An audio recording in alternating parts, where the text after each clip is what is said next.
პრემიერ-მინისტრმა მუსლიმთა მსხურბან ბაირამის დღესასწაული მიულოცა. მთავრობის მეთაური დღესასწაულთან დაკავშირებით თბილისის მეჩეთში იმყოფებოდა. მან ქვეყნის განვითარებაში მუსლიმითების მნიშვნელოვან წვლილზე ისაუბრა და აღნიშნა, რომ სახელმწიფო მათ მხარდაჭერას მომავალშიც გააგრძელებს.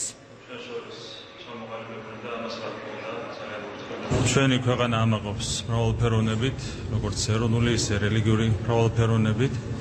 და რა თქმა უნდა, ჩვენთვის ძალიან საამაყოა ეს ურთიერთობები, ეს მეგობრობა, რომელიც არის ჩვენ შორის ჩამოყალიბებული და ამას რა თქმა უნდა, ძალიან ურთხილდებით და მომავალშიც ძალიან გავუფრთხილდებით. თქვენ იცით, რომ საქართველოს ხელისუფლება მაქსიმალურად ზრუნავს მუსლიმითების ინტერესებზე და რა თქმა უნდა, ეს ზრუნვა მომავალშიც გაგრძელდება.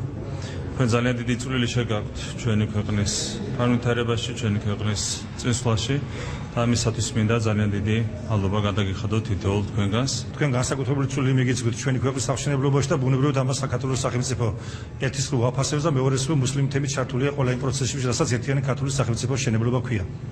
მინდა მოგილოცოთ თითოეულ თქვენთაგანს დღევანდელი დღე. ჩვენ ერთმანეთის გვერდირგვენ ისტორიის მანძილზე და დღესაც სხვადასხვა ეთნოსის, სხვადასხვა აღმსარებლობის ადამიანები შრომობთ, მუშაობთ, ლოცულობთ და საკუთარი წილი აგურის დადებას ვთილობთ ერთიანი ძლიერი სახელმწიფოს აღმშენებლობისა და გამტკიცების საქმეში.